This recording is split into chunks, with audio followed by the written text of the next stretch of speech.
Welcome back. You're watching Startup Central with me, Nantara Rai. This is the only show of its kind on Indian television dedicated to startups, technology, innovation, disruption. Basically, if it has anything to do with the new economy, it's here every weekday, 6 to 7 p.m. on ET Now. Ladies and gentlemen, like all the startups, investors, founders that we feature, Team Startup Central loves constructive feedback. Keep writing in. Tell us how we can improve, what's lacking in the show, how we should be doing things differently. Our email address right on top, suc@etnow.tv. I'm also on Twitter, so you can reach out to me directly. Now, I'm going to take it as a given that you've all heard of Wuhan, the capital of the Hubei Province. If you haven't, all I can say is that you've been living in some other world, you've been living under a rock, you've been living under some stone. It is, of course, the epicenter of the coronavirus outbreak. Authorities had constructed over 16 temporary hospitals to deal with the, shall I call it, deluge of patients? I can't think of another phrase to explain what was going on there. In fact, these health centers were set up in less than 10 days. You can call them makeshift hospital, you can call them porter cabins, call them what you want. The fact is that the Chinese did get their act together to make sure that they tried to get some medical treatment to the patients. What you should be also surprised to hear is that an Indian startup played a crucial role in the setting up of those temporary makeshift hospitals. It's BlinkIn technology that was used to remotely set up and monitor air conditioning units in the hospitals. Yes, a critical function which is executed remotely with a technician not required to go to the city. Who will want to go to Wuhan, right?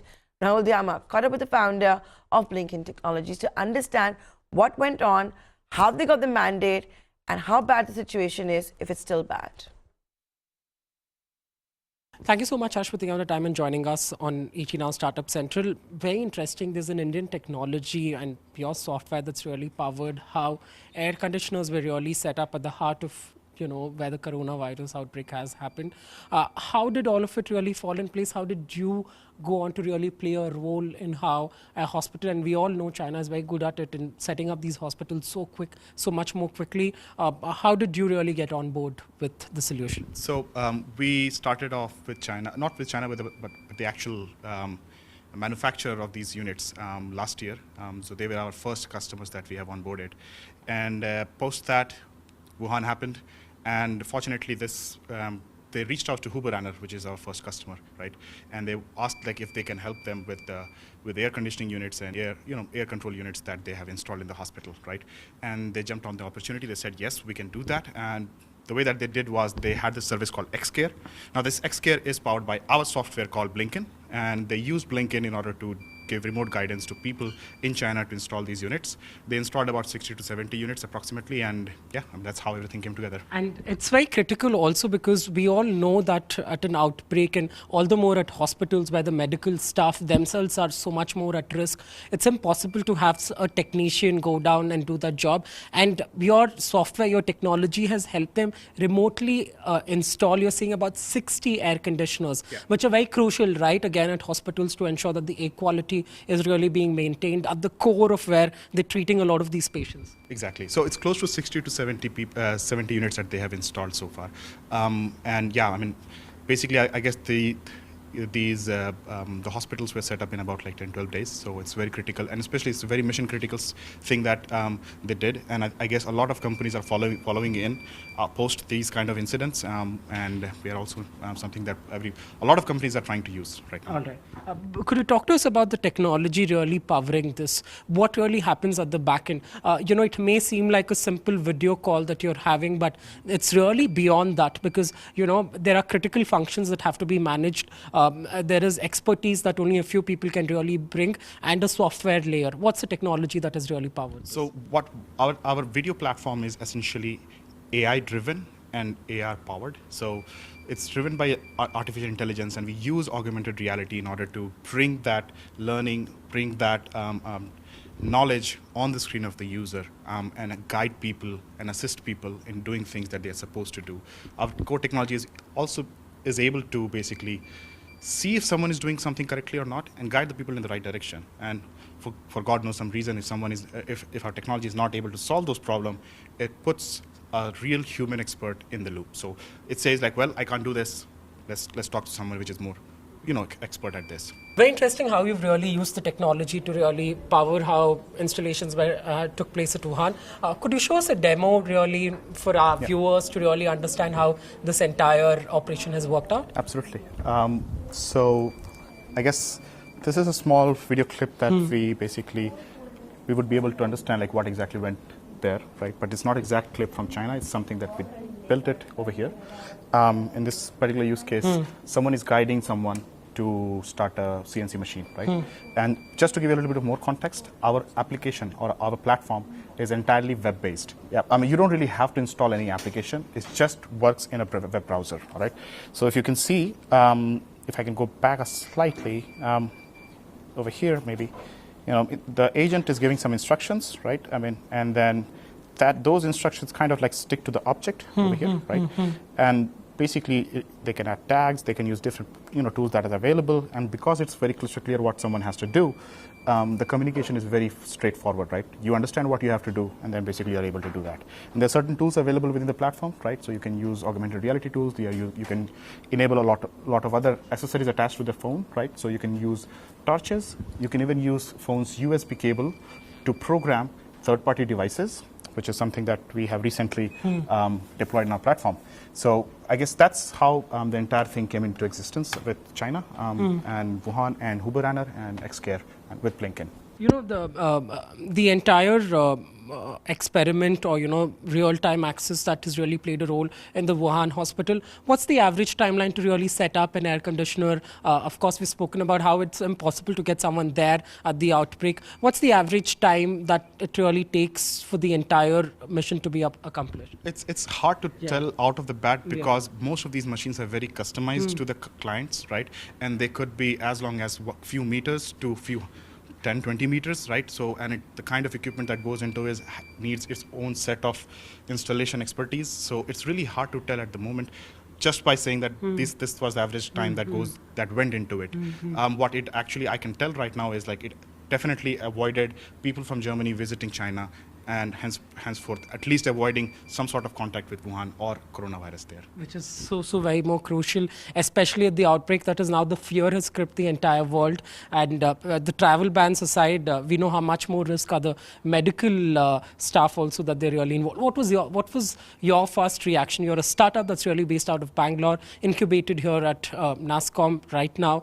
What was the first reaction when you came to know from your customer that we will be using your solution to really solve a very, very critical problem at the epicenter of the coronavirus outbreak? Right. So when we started off BlinkIn, we really thought that this would drastically change people's life, right? I mean, that's most of the startups that you talk to, they would tell you their story. But when we heard that story, it was actually we were doing that. We can now basically claim ourselves as one of the tools that people were using or are using to fight coronavirus. And it's our part of the work that we did to contribute in the humanity side of everything that is happening. So. All right, interesting.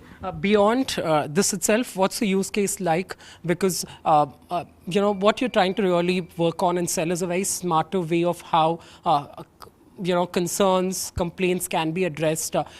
So what's really the use case? Which industries is this across really that you can deploy your solution? Right, so our primary target area is guidance, and especially visual guidance. So if any industry that requires someone to guide visually about solving certain problems or diagnosing something or basically even collect data, that's our use case, and that's the primary area that we want to focus ourselves. Guidance is the keyword here, and empowering companies to be reactive and effective in their tech support processes is the goal here.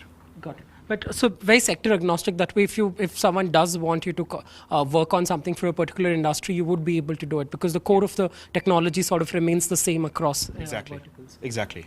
And the best part of it is the system learns by itself. So every interaction that an expert does with someone else on the other side, our system learns out of it and basically becomes more intelligent.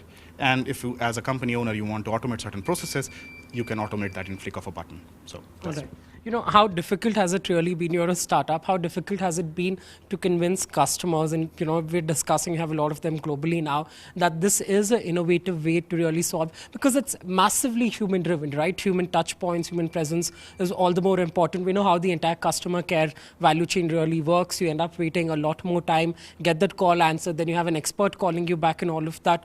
How difficult was it to really convince the industry out there that there's a smart way of doing it, AI, AR being used, and we can really solve it with video powering all of this? So when we started out, we knew that a lot of companies acknowledges the fact that customer experience is at the epicenter of how and will decide who will be the market leaders in their particular segments. And we were fortunate enough to get in touch with people and supporters that were able to open doors for some of the companies.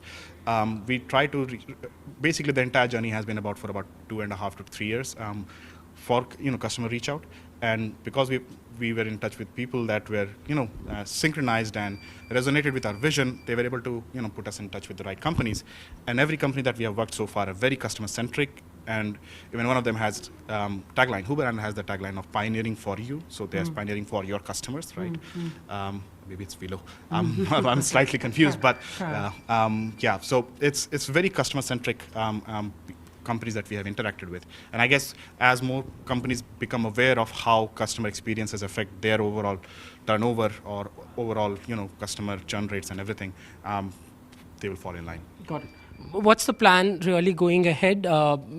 Even as you have these customers globally, would you be focusing a lot more on the Indian consumer base? Where do you think is this massive opportunity to disrupt that you see that you can play a big, big role going ahead?